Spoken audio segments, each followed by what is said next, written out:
शान्ताकारं भुजगशयनं पद्मनाभं सुरेशं विश्वधारं गगनसदृशं मेघवर्णं शुभांगं लक्ष्मीकान्तं कमलनयनं योगिविद्यानगमयं वन्दे विष्णुं भवभयहरं सर्वलोकैकनाथं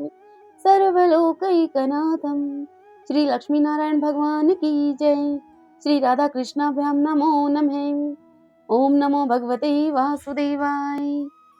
आप सुन रहे हैं पौष मास महात्म्य का 8वां अध्याय। सूत जी कहने लगे मुनियों से कि हे तपोधन, भगवान विष्णु और श्री कृष्ण जी के ऐसे वचनों को सुनकर नारद जी अत्यंत ही प्रसन्न हुए, परंतु फिर भी उनसे प्रश्न करने लगे। नारद जी कहने लगे भगवान नारायण से कि हे प्रभु, रुक्मिणी नाथ जब बैकुंठ को चले गए फिर क्या हुआ, वह सब कृपा करके मुझसे कहिए। हरि का वरदान सबके लिए ही हितकारक है। नारद जी के द्वारा किए गए ऐसे प्रश्न को सुनकर प्रसन्न होकर श्री नारायण भगवान संसार को आनंद देने वाले कुछ वचन इस प्रकार से नारद जी से बोले। श्री नारायण जी कहने लगे कि हे नारद, जब रुक्मिणी नाथ बैकुंठ को चले गए तो अधिक मास को अपने धाम में अपने पास बसाया।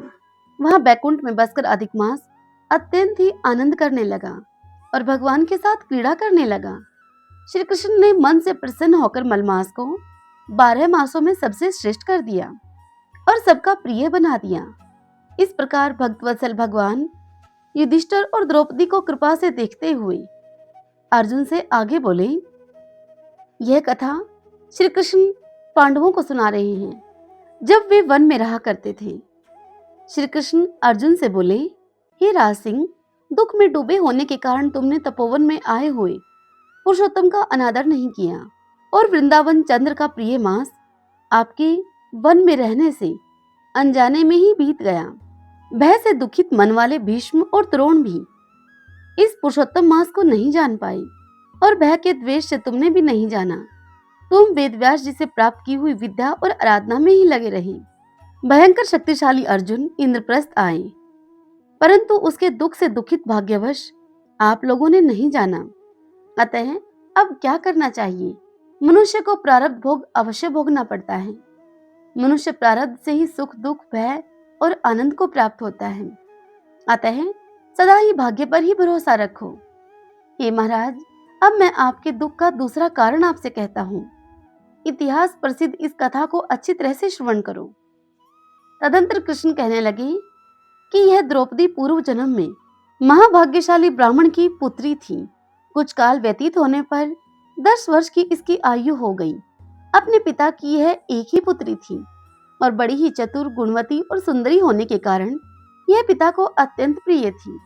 यह पड़ोसन सखियों का सुख देखकर पुत्र पौत्र की इच्छा करने लगी और मन में विचार करने लगी कि ऐसे मेरे भी अच्छे गुण वाले और अच्छे भाग्य वाले भ्राता और सुख देने वाले श्रेष्ठ पुत्र किस तरह से उत्पन्न हो। परंतु प्रारब्ध ने तो पहले ही इसका नाश कर दिया। क्या करूं? क्या मैं किसी मुनि के पास जाऊं या किसी तीर्थ में जाकर वहां पर जाकर रहूं? मेरा भाग्य कैसे सो गया है कि कोई भर्ता मेरी इच्छा ही नहीं करता है। बड़े आश्चर्य की बात है कि मेरे भाग्य से मेरा पंडित पिता भी मूढ़ हो गया है। मेरा विवाह काल प्राप्त होने पर भी मेरे जैसी मेरी जोड़ी के वर को मुझे नहीं सौंपता। ये मालिक के दुख की पीड़ा तथा कुमारी में स्वामी का सुख जैसी मेरी सखियां जानती हैं, वैसा मैं नहीं जानती। ऐसे आकुल और व्याकुल वाले मनोरथ की चिंता से मेरी भाग्यवती माता पहले ही कैसे मर गई। शोक और मोह की तरंगों से पीड़ित उस कन्या का पिता, यह मेधावी ऋषिराज भी पृथ्वी पर विचरने लगा, परंतु कन्यादान के निमित्त जोड़ी का वर ढूंढने पर भी नहीं मिलने से अपने मनोरथ में निराश हो गया। पुत्री के और उसके अपने दुर्भाग्य से टूटा संकल्प का पिंजरा होने से उसको महादारुण तीव्र ज्वर हो गया। तब वह ऋषिराज सब शरीर में अतिशूल होने के कारण व्याकुल हो गया और श्वास प्रश्वास से युक्त होकर लौटता गिरता अपने घर को आकर पृथ्वी पर गिर पड़ा। ठीक वैसे ही जैसे कि मदिरापान करने से मूर्छा को प्राप्त हो जाता है मनुष्य। तदंतर अपनी पुत्री का स्मरण किया उसने। जब तक पुत्री भय से व्याकुल होकर अपने पिता के पास आई, तब तक वह मेधावी ऋषि मरने के सदृश हो गया। दैव योग से अकस्मात कांपता हुआ और कन्यादान के प्रसंग से उठे हुए महोत्सव से रहित और पूर्व काल के लिए ग्रस्त के धर्मों से रहित होकर संसार की वासना को छोड़कर हरि में मन को लगाता हुआ वह मेधावी ऋषिराज भी श्री हरि पुरुषोत्तम को स्मरण करने लगा। हे श्री कृष्ण, हे गोविंद, हे हरि, हे मुरारे, हे राधेश, हे दामोदर, हे दीनानाथ, हे हर्षिकेश्वर, आपको नमस्कार करता हूँ। आप मेरी इस संसार रूपी समुद्र से रक्षा कीजिए। इस प्रकार उस मुनि के वचन सुनकर बहुत जल्दी ही वहां पर भगवान के पार्षद उस मरे हुए मुनि के जीवात्मा को लेकर भगवान के बैकुंठ धाम को चले गए और वह पुत्री अपने पिता का मरण सुनकर हाय हाय करके रोती और पिता की देह को अपनी गोदी में लेकर अब विलाप करने लगी। अत्यंत दुखित होकर दारुण विलाप करती हुई मानो उसका पिता जीवित हो। अत्यंत ही व्याकुल होकर वह कहने लगी कि हाय पिता, मुझको किसके सहारे छोड़कर आप विष्णु लोक को चले गए हैं। हे तात, अब मैं बिना पिता के किसके पास रहूंगी। न तो मेरे भाई हैं, न ही कोई कुटुंबी है। मेरी तपस्विनी माता भी नहीं है जो मेरे भोजन और वस्त्रों की चिंता करती। अब इस दशा में मैं भी मर जाऊंगी, जीने से अब क्या काम है। उसे इस प्रकार बारंबार रोते और विलाप करते हुए सुनकर उस वन के रहने वाले ब्राह्मण सोचने लगे कि अत्यंत करुणा भरे स्वर में इस तपोवन में भला कौन रोता है। फिर तपस्वी मेधावी ऋषि की पुत्री का रोना निश्चय करके वे सब वन के ब्राह्मण भी वहां पर आ पहुंचे और वहां पुत्री की गोद में मरे हुए मुनि को देखकर उस वन में रहने वाले वे सब लोग भी रोने लगे और पुत्री की गोद से मुर्दे को लेकर शमशान घाट में ले जाकर अंत्येष्टि विधि से चारों तरफ काष्ठ लगाकर उस मेधावी मुनि के शरीर को जला दिया और कन्या को समझा बुझाकर सब अपने अपने घर को चले गए। और कन्या ने धैर्य को धारण करके इधा शक्ति खर्च करके अपने पिता की औधर्व दैहिक क्रिया की। हरि ओम तत्सत। ओम नमो नारायण। ओम नमो नारायण। आइए अब हम पुरुषोत्तम क्षेत्र का वृतांत सुनते हैं। जैमिनी जी कहते हैं कि उस ब्राह्मण की ऐसी बात को सुनकर शबर ने अविनाशी भगवान विष्णु का ध्यान करते हुए कहा कि हे विप्रवर, हमने पहले से ही यह समाचार सुन रखा है कि इस तीर्थ में राजा इंद्रद्युम्न निवास करेंगे। चलिए पर्वत के ऊपर की भूमि पर चलें हम। ऐसा कहकर शबर उस ब्राह्मण को उसी मार्ग से गहन वन में लेकर गया। ऊपर ऊपर चढ़कर शिलाखंडों के कारण ऊंची नीची भूमि पर एक एक मनुष्य के चलने के योग्य रास्ता था और वह रास्ता भी कांटों से भरा होने के कारण अति ही दुर्गम हो रहा था और प्रायः वहां पर अंधकार छाया रहता था। शबर वाणी के द्वारा बोल बोलकर ब्राह्मण को रास्ते का परिचय कराता चलता था। इस प्रकार 4 घड़ी तक चलकर अब वे दोनों रोहिणी कुंड के तट पर पहुंचे। उस कुंड को देखकर शबर ने कहा कि हे द्विश्रेष्ठ, यह रोहिणी नामक कुंड है जो कि समस्त जलों की उत्पत्ति का कारणभूत महातीर्थ है। यहाँ स्नान करके मनुष्य बैकुंठ धाम में जाता है। इसके पूर्व भाग में यह महान कल्प वट है जिसकी छाया में जाकर मनुष्य ब्रह्म हत्या का भी नाश कर देता है। इन दोनों के मध्य भाग में जो ये कुंज है उसमें वेदांत प्रतिपादित साक्षात भगवान जगन्नाथ जी विराजमान हैं। इनका दर्शन कीजिए। दर्शन करके समस्त पाप राशि का विनाश कर डालिए और इसके बाद मैं भवसागर में पड़ा हूँ, इस शोक और चिंता को सदा के लिए त्याग दीजिए। तब विद्वान ब्राह्मण विद्यापति ने प्रसन्नचित होकर उस कुंड में स्नान किया और दूर से ही मन, वाणी और मस्तक के द्वारा भगवान को प्रणाम करके हर्ष गदगद वचन बोलकर अब उन भगवान जगन्नाथ की स्तुति करने लगा। स्तुति करते हुए वह बोला, हे प्रभु, आप प्रकृति और पुरुष से सर्वथा अतीत पुरुषोत्तम हैं, सर्वव्यापी एवं परात्पर हैं। इस चराचर जगत को भिन्न भिन्न अवस्थाओं में परिणित करने वाले आप ही हैं। परमार्थ स्वरूप हे परमेश्वर, आपको नमस्कार है। हे जगतपते, श्रुति, स्मृति, पुराण और इतिहास के द्वारा प्रतिपादित समस्त कर्मों से एकमात्र आपकी ही आराधना होती है। जिनके चरण कमलों के संयोग से सर्व तीर्थमयी गंगा सब लोगों को पवित्र करती है, उन परम पावन भगवान श्री हरि को नमस्कार है। जिनके अंशभूत आनंद को पाकर संपूर्ण विश्व के प्राणी आनंदमय होकर जीवन को धारण करते हैं। समस्त पापों से रहित उन ब्रह्मा स्वरूप विष्णु को नमस्कार है। हे प्रभु, आप निर्मल स्वरूप, कल्याण रूप, सब प्रकार की आसक्तियों से रहित तथा विश्व साक्षी हैं। आपको नमस्कार है। आपके असंख्य चरण, नेत्र, मस्तक, मुख और भुजाएं हैं। आप सबको जीतने वाले हैं। सभी जीव आपके स्वरूप हैं। आप सर्वरूपी परमात्मा को नमस्कार हैं। हे भगवान, इस असार संसार के चक्कर लगाने के कारण मैं रोग और शोक से पीड़ित हो गया हूँ और आपके युगल चरणारविंदों की शरण में आया हूँ। आप इस सांसारिक दुख समुदाय से मेरा उद्धार कीजिए। प्रणव रूपी देवेश्वर भगवान विष्णु का इस प्रकार सत्वन करके उनके चरणों में अपने मस्तक को झुकाकर विद्यापति ब्राह्मण अब भगवान विष्णु के आगे प्रणव मंत्र का जप करने लगे। जबकि अंत में शबर ने कहा कि हे द्विश्रेष्ठ, इस समय आप भगवान का दर्शन पाकर कृतार्थ हो गए हैं। दिन बीत गया है। आप थके मांदे और भूखे प्यासे हैं। अतः चलिए घर चलते हैं। इस घोर वन में हिंसक जंतुओं का निवास है, इसलिए हमारे यहाँ पर ठहरना उचित नहीं है। जब तक सूर्य की किरणों का प्रकाश है तब तक ही हम लोग अपने घर पहुंच जाते हैं। ऐसा कहकर के ब्राह्मण के साथ शबर शीघ्रता पूर्वक आश्रम को लौटा। ब्राह्मण भी आनंद सागर भगवान जगन्नाथ के ध्यान में डूबे हुए थे। अतः उनको भूख, प्यास और थकावट से प्राप्त होने वाले दुखों का भान नहीं हुआ। भगवत चिंतन में संलग्न होने से शरीर में उनकी आस्था नहीं रह गई थी।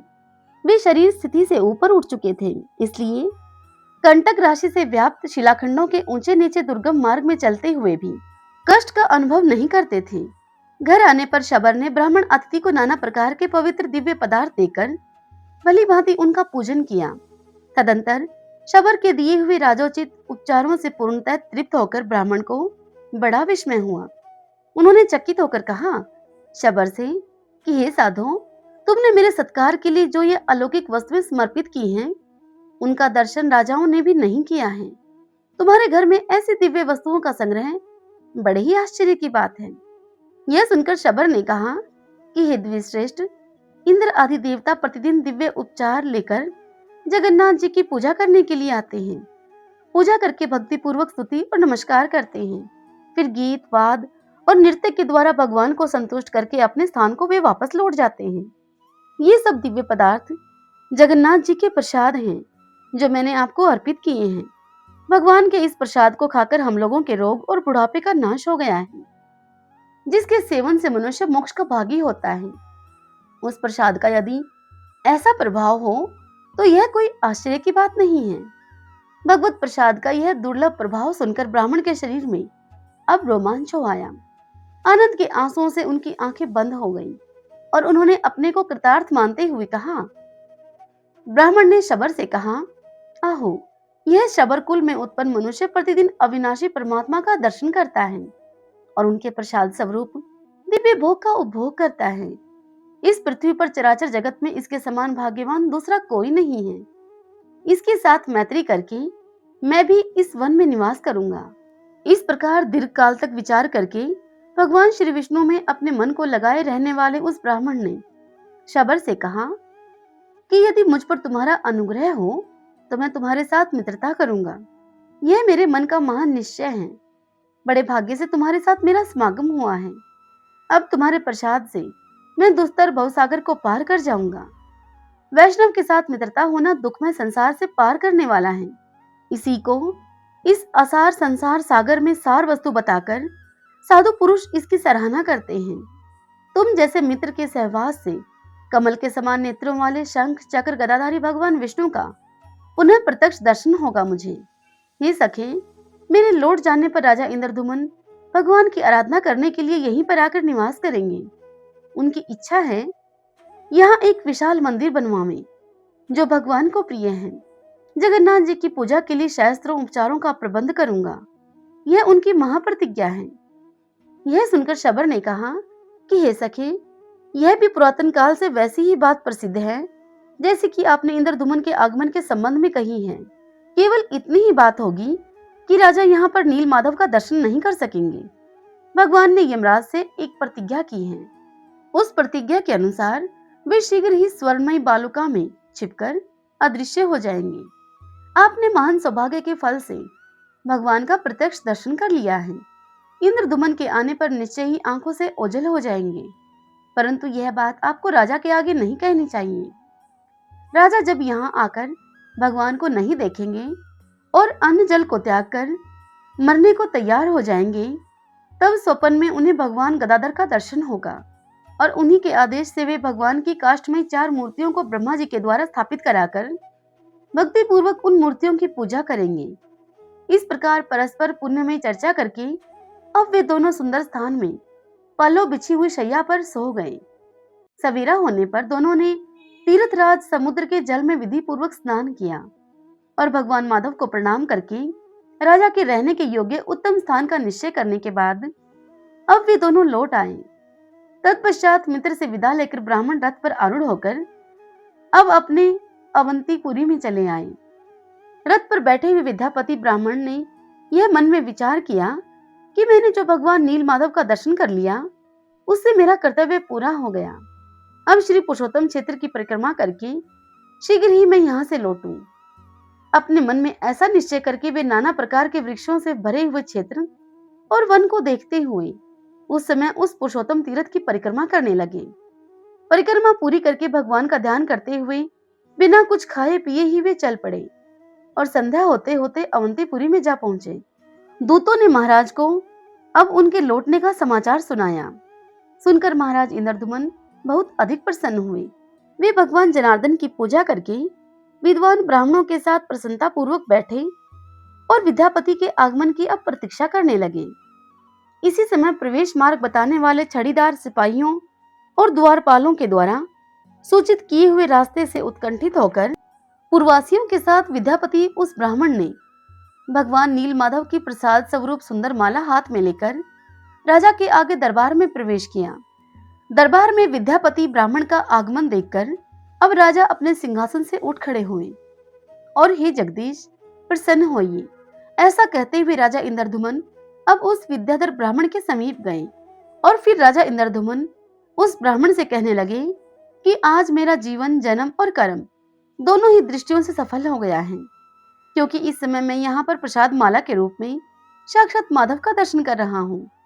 संसार के समस्त पापों का विनाश करने वाली भगवान विष्णु के मस्तक पर चढ़ी हुई इस दिव्य माला को मैं प्रणाम करता हूँ, जिनके चरण कमलों की धूलि को अपने मस्तक में लगाकर ब्रह्मा आदि देवताओं ने महान ऐश्वर्य प्राप्त किया है। उन भगवान विष्णु के श्री अंगों में लगे हुए उज्जवल अंगराग से संयुक्त पुष्पों की आधारभूत इस माला को मैं प्रणाम करता हूँ। हे नीलाचल के शिखर को विभूषित करने वाली पाप हारी हरि, आपकी जय हो। शरणागतों की पीड़ा को हरने वाले हे हरि, हे श्रीमान नारायण, मैं आपकी शरण में आया हूँ, मेरा आप उद्धार कीजिए। अश्रु गदगद वाणी से इस प्रकार कहते हुए राजा इंद्रद्युम्न ने धरती पर अपना मस्तक रखकर भगवान को प्रणाम किया। उस समय उनके अंग अंग में रोमांच हो आया था। वे विद्यापति ब्राह्मण भी समस्त पापों से रहित होकर भगवान माधव का ध्यान करते हुए राजा के सम्मुख उपस्थित हुए और उनसे इस प्रकार कहने लगे। वे बोले, अपने तेज से संपूर्ण लोगों के पापों का निवारण करने वाले हे परम बुद्धिमान नीलाचल शिखर निवासी भगवान श्री माधव आप पर अनुग्रह करें। यूं कहकर के विद्यापति ने वह माला राजा इंद्रद्युम्न के गले में डाल दी। राजा ने भी उठकर अपने हृदय पर लटकती हुई माला को देखकर ऐसा समझा कि जैसे इसके रूप में साक्षात भगवान लक्ष्मीपति ही मेरे हृदय में आ गए हों। तदंतर राजा ने दोनों हाथ अपने मस्तक पर जोड़कर उन्होंने अपने नेत्र कुछ कुछ बंद कर लिए और आनंद के आंसुओं से गदगद कंठ होकर श्री हरि का इस प्रकार से सत्वन किया। सत्वन करते हुए राजा इंद्रद्युम्न कहने लगे, समस्त संसार के सृष्टि, पालन और संहार रूपी शिल्प के हे कारीगर, आपकी जय हो। अपने विश्व रूप के रोम रोम में लीला से ही असंख्य ब्रह्मांडों का भार धारण करने वाले ही नारायण, आपकी जय हो। हे प्रभु, आप सबके अंतर्यामी तथा शरणागतों का दुख दूर करने वाले हैं। ब्रह्मा, इंद्र तथा रुद्र आदि देवताओं के मुकुट से आपके चरणारविंदों की विचित्र शोभा होती है। आप दीनों, अनाथों और विपत्तिग्रस्त प्राणियों की रक्षा में सदैव तत्पर रहते हैं। हे अकारण कारण करुणालय, हे भगवान, हे परात्पर, आपकी जय हो। हे जगन्नाथ, हे भक्तवत्सल, मैं अनादिकाल से भ्रम में भटकने वाला दीन मनुष्य एकमात्र आपकी शरण में आया हूँ, आप मेरी रक्षा करें। इस प्रकार स्तुति करके राजा इंद्रद्युम्न अब अपने आसन पर बैठे। उस समय गृहस्थ, ब्रह्मचारी, वानप्रस्थ और सन्यासी सभी उन्हें घेरे हुए थे। 18 विद्याओं में कुशल यज्ञकर्ता ब्राह्मणों के साथ राजा ने बहुत आदर पूर्वक विद्यापति का पूजन किया और अपने सामने चौकी पर बिठाकर आदि से ही कुशल समाचार पूछा। पुरुषोत्तम क्षेत्र के महात्म्य, नीलमणि विग्रहधारी भगवान विष्णु की महिमा तथा स्वरूप के विषय में भी प्रश्न किया। तब विद्यापति ने अपने अनुभव में आए हुए सबर द्वीप में प्रवेश से लेकर समुद्र में स्नान करने तक के पुरुषोत्तम क्षेत्र संबंधी समस्त वृत्तांत को विस्तार पूर्वक राजा से कह सुनाया। नीलाचल पर चढ़ना, नील माधव का दर्शन करना, रोहिणी कुंड में स्नान करना, कल्पवट की महिमा, नरसिंह आदि स्वरूपों की प्रतिष्ठा, 8 शिव और 8 शक्तियों की स्थिति, रथ से घूमकर देखी हुई पुरुषोत्तम क्षेत्र की लंबाई और चौड़ाई, सबका कर्मशः यथावत राजा से वर्णन किया। वह अद्भुत वृत्तांत सुनकर प्रसन्नचित्त हुए राजा इंद्रधूमन ने ब्राह्मण से कहा कि हे भगवान, नीले इंद्रिय मणिमय विग्रह वाले भगवान विष्णु के स्वरूप का यथार्थ वर्णन कीजिए हमसे। तब विद्यापति बोले कि राजन, मैं भगवान जगन्नाथ की उस दिव्य मूर्ति का आपसे वर्णन करता हूँ, जिसे इस चरम चक्षु से देखकर मनुष्य मोक्ष का भाजन बन जाता है। भगवान की वह मूर्ति बहुत ही प्राचीन तथा इंद्र नीलमणि नामक प्रस्तर से बनी हुई है। ब्रह्मा, रुद्र और इंद्र आदि देवता प्रतिदिन जाकर उसकी पूजा करते हैं। यह दिव्य माला देवताओं ने ही पूजा में चढ़ाई थी। हे राजन, यह न तो कभी मलिन होती है और न ही कभी इसकी सुगंध ही कम होती है। भगवान के दिव्य उपहार में आए हुए प्रसाद के भक्षण करने से मेरे समस्त पाप क्षीण हो गए हैं और मैं देवताओं के सदृश अलौकिक तेज से संपन्न हो गया हूँ। क्या आप इस बात को नहीं देख रहे हैं? हे महाराज, वहाँ भोग और मोक्ष दोनों ही एक साथ ही स्थित हैं। बुढ़ापा, रोग और शोक आदि दुखों का वहां पर अत्यंत अभाव है। उस तीर्थ में विकसित नील कमल के सदृश विशाल नेत्रों वाले साक्षात भगवान जगन्नाथ प्रसन्न वदन से विराजमान हैं, जो कि शरणागतों को अमृतमय मोक्ष प्रदान करते हैं। ओम नमो नारायण, ओम नमो नारायण। ब्रह्म वैवर्त पुराण की कथा के अनुसार श्रोति कहते हैं शौनक आदि मुनियों से कि अपने यहाँ पुत्र जन्म के उत्सव में गंधर्वराज ने बड़ी ही प्रसन्नता के साथ ब्राह्मणों को नाना प्रकार के रत्न और धन दिए। समय के अनुसार बड़े होने पर उपब्रहण नारद जी के ही पूर्व जन्म का नाम है। उस उपब्रहण के बड़े होने पर वशिष्ठ के द्वारा परम दुर्लभ हरि मंत्र की दीक्षा पाकर दुष्कर तपस्या प्रारंभ की। एक समय की बात है, वे गंडकी के तट पर विराजमान थे। उन्हें युवा अवस्था प्राप्त हो चुकी थी। उस समय 50 गंधर्व कन्याओं ने उनको देखा। देखते ही वे सब की सब उन पर मोहित हो गईं। उन सब ने उपब्रहण को पति के रूप में प्राप्त करने का संकल्प लेकर योग शक्ति से प्राणों को त्याग दिया और चित्ररथ गंधर्व के घर जन्म लेकर पिता की आज्ञा से उनके साथ विवाह कर लिया। उपब्रहण ने दीर्घ काल तक उन सबके साथ विहार किया।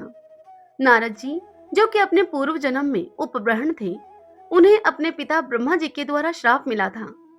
जब ब्रह्मा जी ने उनको सृष्टि की उत्पत्ति करने के लिए कहा, पानी ग्रहण करने के लिए कहा, तब उन्होंने मना कर दिया। तब क्रोधित होकर ब्रह्मा जी ने उनको श्राप दिया कि तुम एक से नहीं 50 युवतियों से पानी ग्रहण करोगे, इतनी युवतियों से तुम विवाह करोगे। यह कथा आप पिछले अध्याय में सुन चुके हैं। अब हम आगे का वृतांत जान लेते हैं। उपब्रहण ने दीर्घ काल तक उन सबके साथ विहार किया। चिरकाल तक निरंतर उनके साथ राज्य करके एक दिन वे ब्रह्मा जी के स्थान पर गए और वहां पर श्री हरि का यशोगान करने लगे। वहीं पर रंभा को नृत्य करते हुए देखकर उस उपब्रहण के मन में वासना जाग उठी और उनका वीर्य रसखलित हो गया। इससे उनकी बड़ी ही हंसी उड़ाई गई और ब्रह्मा जी ने उन्हें श्राप देते हुए उनसे कहा कि तुम गंधर्व शरीर को त्याग दो और शुद्र योनि को तुम प्राप्त हो जाओ। फिर समय के अनुसार वैष्णवों का संसर्ग प्राप्त करके तुम पुनः मेरे पुत्र के रूप में प्रतिष्ठित हो जाओगे। बेटा, विपत्ति का सामना किए बिना पुरुषों की महत्ता प्रकट नहीं होती। संसार में सभी को बारी बारी से सुख और दुख प्राप्त होते हैं। ऐसा कहकर के ब्रह्मा जी पुष्कर से अपने धाम को चले गए और उस उपब्रहण गंधर्व ने तत्काल ही उस शरीर को इस प्रकार से त्याग दिया। मूलाधार, स्वाधिष्ठान, मणिपुर, अनाहत, विशुद्ध और आज्ञा, इन नाम वाले 6 चक्रों का कर्मशः भेदन करके उन्होंने इड़ा आदि नाड़ियों का भेदन आरंभ किया।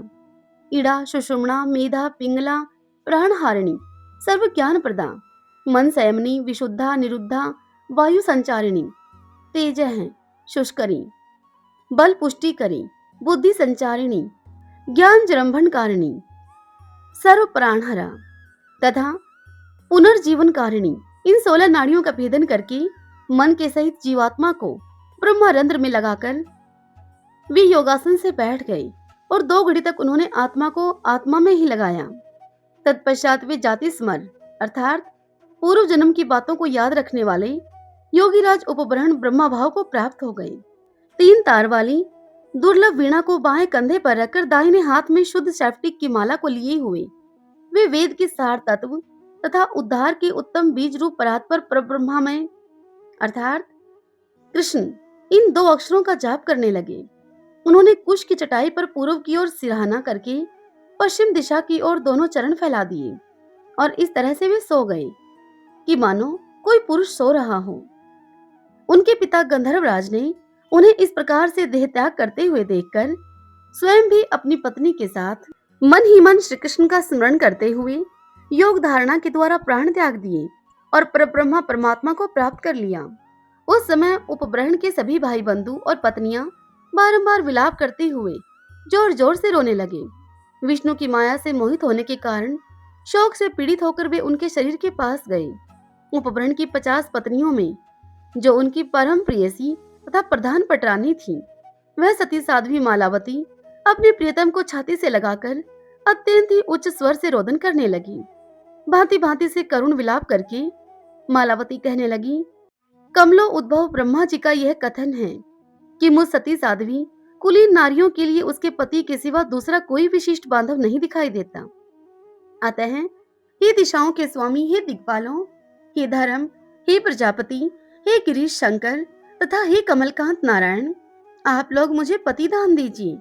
ऐसा कहकर विरह से आतुर हुई चित्ररथ की कन्या मालावती वहीं पर उस दुर्गम गहन वन में मूर्छित हो गई। प्रीतम को अपने वक्षस्थल से लगाकर पूरे 1 दिन और 1 रात वह अचेत अवस्था में वहीं पर पड़ी रही।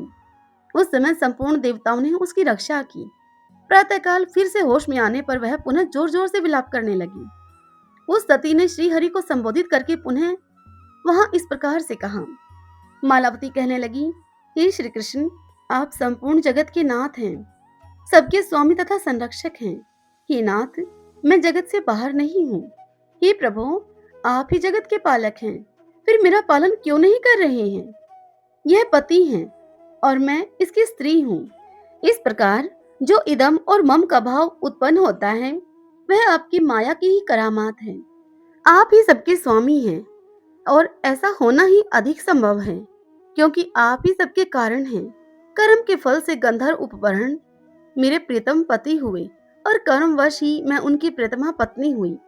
अब कर्म भोग के अंत में वे मुझ प्रिया को किस स्थान पर रखकर कहाँ चले गए? अथवा हे प्रभु, कौन किसका पति या पुत्र है तथा कौन किसकी प्रिया है?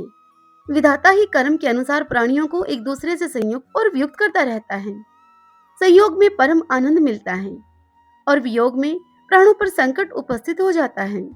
संसार में सदा मूर्ख और अज्ञानी के ही जीवन में ऐसी बातें देखी जाती हैं। आत्माराम महात्मा के हृदय पर निश्चय ही संयोग वियोग का वैसा प्रभाव नहीं पड़ता। विषय नाशवान है, यह बात सर्वथा सत्य है। तथापि भूतल पर विषय भोग ही बांधव बना हुआ है। यदि विषय भोग को स्वयं त्याग दिया जाए तो वह सुख का ही कारण होता है, परंतु जब दूसरे लोग बलपूर्वक उसका त्याग करवाते हैं तब वह दुखदायी जान पड़ता है। इसलिए साधु पुरुष महान से महान मनोवांछित ऐश्वर्य को स्वयं त्याग कर भगवान श्री कृष्ण के चरणारविंदों का, जहाँ आपत्ति या विपत्ति की पहुंच नहीं है, सदा उनका चिंतन करते हैं। ज्ञानवान संत पुरुष तो सर्वत्र हैं, परंतु भूतल पर ज्ञानवती स्त्री कौन है? अतः मुझ मूढ़ अबला को आप मनोवांछित पति प्रदान करें। मैं अमरत्व नहीं चाहती, इंद्र पद की इच्छा नहीं रखती और मोक्ष के मार्ग में भी मेरी कोई रुचि नहीं है। अतः आप मेरे इन श्रेष्ठ प्राण वल्लभ को ही मुझे लौटा दें, क्योंकि ये मेरे लिए धर्म, अर्थ, काम और मोक्ष चारों पुरुषार्थों की प्राप्ति कराने वाले श्रेष्ठ देवता हैं। हे जगदीश्वर, पृथ्वी पर जितनी भी स्त्री जातियां हैं उनमें से किसी को भी विधाता ने इन गंधर्व कुमार के समान गुणवान पति नहीं दिया है। इसके अनंतर मालावती अपने उन स्वामी के गुणों का बखान करने लगी। वे उपवरण का बखान करने लगी और अंत में सहसा कुपित होकर नारायण, ब्रह्मा, महादेव और धर्म आदि समस्त देवताओं को संबोधित करके उनको श्राप देने को वह उद्यत हो गई। तब ब्रह्मा आदि देवताओं ने क्षीर सागर के तट पर जाकर भगवान विष्णु की शरण ली और मालावती के भीषण शाप से बचने की उनसे प्रार्थना की। देवताओं के प्रार्थना करने पर एक आकाशवाणी हुई। आकाशवाणी ने कहा कि देवताओं, तुम लोग अब जाओ। यज्ञ के मूल हैं भगवान विष्णु। वे ही ब्राह्मण का रूप धारण करके मालावती को शांत करने और तुम लोगों को श्राप के संकट से बचाने के लिए जाएंगे। आकाशवाणी का यह ऐसा कथन सुनकर सभी देवताओं का हृदय अब प्रसन्नता से खिल उठा। वे सब के सब उत्कंठित होकर कौशिकी के तट पर मालावती के स्थान पर गए, जहां पर कि वह मालावती बैठी हुई थी, और वहां पहुंचकर देवताओं ने उस सती मालावती देवी को देखा। वह मालावती रत्नों के सारभूत इंद्रनील आदि मणियों के आभूषणों से उद्दीप्त होकर भगवती लक्ष्मी की कला से जान पड़ती थी। उसके अंगों को अग्नि में तपाकर शुद्ध की हुई सुनहरी साड़ी सुशोभित कर रही थी। बाल देश में सिंदूर की बिंदी शोभा दे रही थी। वह शरद काल के चंद्रमा की शांत प्रभा की सी प्रकाशित होती और अपनी दीप्ति से संपूर्ण दिशाओं को उद्भाषित करती थी। पति सेवा रूप महान धर्म का अनुष्ठान करके चिरकाल से संचित किए हुए तेज से अग्नि की उत्तम एवं प्रज्वलित शिखा सी उद्दीप्त हो रही थी। पति के शव को छाती से लगाकर योग आसन लगाए हुए बैठी थी और स्वामी की सुरमय वीणा को दाहिने हाथ में लिए हुए थी। प्राण वल्लभ के प्रति भक्ति तथा स्नेह के कारण योग मुद्रा पूर्वक तर्जनी और अंगुष्ठ उंगलियों के अग्रभाग से शुद्ध सैप्टिक मणि की माला को धारण किए थी। मनोहर चंपा की सी अंग कांति, बिंब फल के सदृश अरुण होठ और गले में रत्नों की माला शोभा पाती थी। वह सुंदर मालावती 16 वर्ष की सी अवस्था से युक्त तथा नित्य सुस्थिर यौवन से संपन्न थी। वह सती अपने स्वामी के शव को बारंबार शुभ दृष्टि से देख रही थी। इस रूप में मालावती को देखकर उन सब देवताओं को बड़ा विस्मय हुआ। वे सभी धर्मात्मा और धर्मभीरु थे, अतः क्षण भर वहां अपने को छिपाए खड़े रहे। हरि ओम तत्सत, ओम नमो नारायण, ओम नमो नारायण। धर्मराज और पोपाबाई 2 भाई बहन थे। उनके बचपन में ही उनके माँ और पिताजी मर गए थे। अब घर में वह 2 भाई बहन ही बचे थे। पोपाबाई बहुत अधिक पूजा पाठ किया करती थी। वह पोपाबाई प्रतिदिन मंदिर में जाती, पूर्ण भाव के साथ मंदिर में भगवान के दर्शन करके अपने घर को वापस लौट आती। लौटते समय मंदिर से कुछ खाने के लिए भी उसे प्रसाद स्वरूप मिल ही जाता था। वह उसे घर लेकर आती और फिर दोनों भाई बहन उस प्रसाद को मिलकर खाते। एक दिन पोपाबाई का भाई धर्मराज उससे नाराज हो गया। पोपाबाई ने जब उससे नाराज होने का कारण पूछा, तब वह धर्मराज कहने लगा कि मुझे सब ऐसा ही बोलते हैं कि तुम्हारे घर में तो कुछ काम नहीं है। तेरी बहन रोज मंदिर में जाती है, वहां से जो कुछ मिलता है उसे खाने से ही तुम्हारी गुजर बसर होती है। पोपाबाई ने अपने भाई के मुंह से जब ये बात सुनी, तो वह अपने भाई से बोली कि भाई, अब मैं क्या करूं?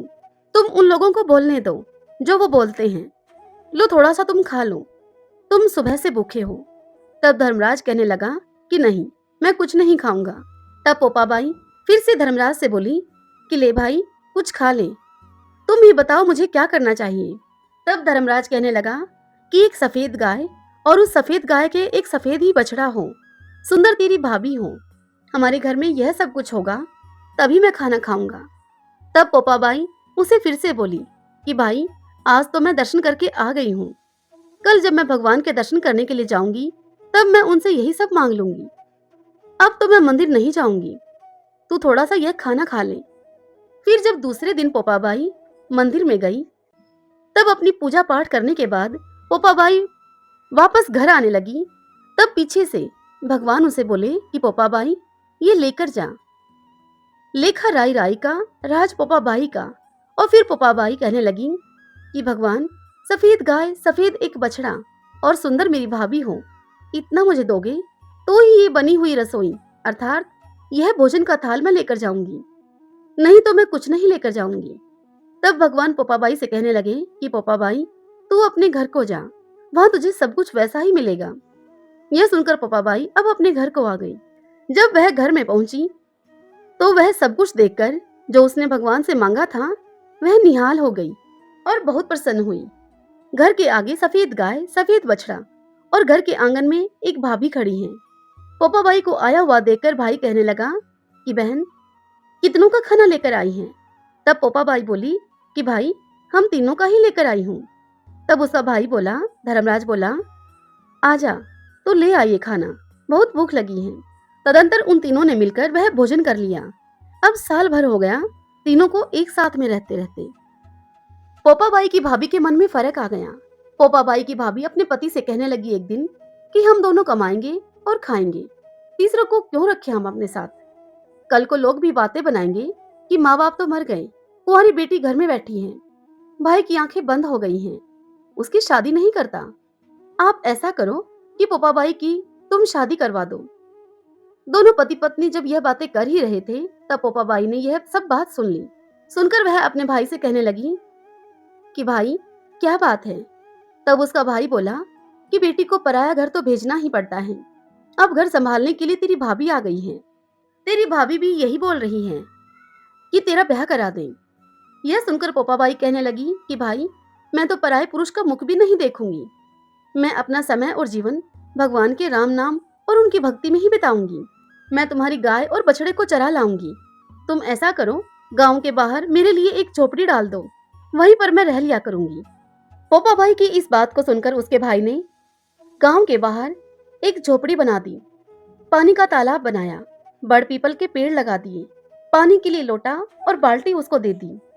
अब पोपाबाई उस झोपड़ी में रहती और राम नाम को बसती, गांव के लोगों के गाय बछड़ों को चराती।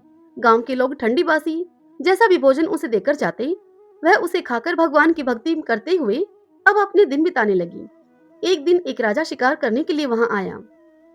शिकार राजा को मिला नहीं और अब वह राजा प्यास से व्याकुल होने लगा। तब राजा ने अपने सिपाहियों से कहा कि तुम जाओ और मेरे लिए कहीं से पानी लेकर आओ। तब सिपाही राजा से आकर कहने लगे कि महाराज, यहाँ कहीं भी दूर दूर तक पानी नहीं है, यह उजड़ा और सूखा जंगल है। क्या तो आप महल की ओर प्रस्थान करें, वहीं ही पानी की व्यवस्था हो सकती है। राजा अपने सिपाही की इस बात को सुन ही रहा था कि तभी राजा की नजर दूर उन हरे भरे पीपल और बड़ के पेड़ों पर गई। उनको देखकर राजा सिपाही से कहने लगा कि यह सारा जंगल तो सूखा पड़ा है, वे दो पेड़ हरे भरे हैं, चलो वहां चलकर देखते हैं। उधर जानवर भी दिखाई दे रहे हैं। और फिर राजा सिपाहियों के सहित वहां पेड़ों की तरफ बढ़ा तो उन्हें वहां पानी से भरा हुआ एक तालाब दिखाई दिया। तब सबने पानी पीकर अपनी प्यास बुझाई। वहीं बाल्टी रखी हुई देखकर अपने घोड़ों को भी सिपाहियों ने पानी पिलाया। फिर राजा सिपाहियों से बोला कि पानी तो पी लिया, भोजन की व्यवस्था हो जाए तो अच्छा हो, अब भूख भी लग गई है। तब सिपाही कहने लगे कि महाराज, इस उजाड़ और सूखे जंगल में भोजन कहाँ से मिलेगा?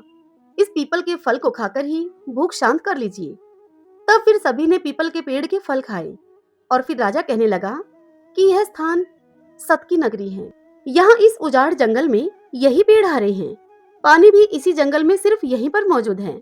इस सुनसान और उजाड़ जंगल में हमें केवल इसी स्थान पर जल और फल मिले हैं। यहाँ इस स्थान पर अवश्य ही कुछ न कुछ अद्भुत है।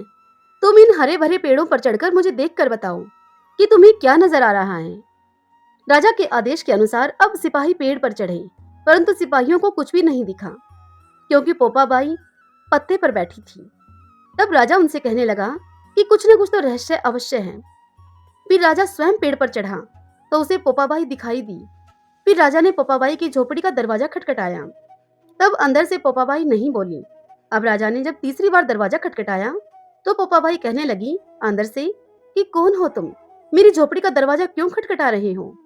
तब राजा कहने लगे कि मैं राजा हूँ। तब पोपाबाई अंदर से ही कहने लगी, राजा हैं तो अपने महल में जाओ, तुम्हारा यहाँ क्या काम है? तब राजा बोला कि मैं तेरे से विवाह करना चाहता हूँ। तब पोपाबाई कहने लगी कि मैं पराये पुरुष का मुख नहीं देखती हूँ, मुझे ब्याह नहीं करना, तुम यहाँ से चले जाओ। तब फिर राजा ने जबरदस्ती पोपाबाई से ब्याह रचा लिया और जबरदस्ती उसे महल में लेकर चला गया। महल में राजा के पहले से ही 6 रानियां मौजूद थीं। तब सभी रानियां कहने लगी कि राजा ने बड़ा ही जुल्म किया है, जबरदस्ती ब्राह्मण की बेटी को ब्याह कर घर ले आया है। तब पोपाबाई ने राजा को श्राप दिया कि तेरी राजधानी नष्ट हो जाए।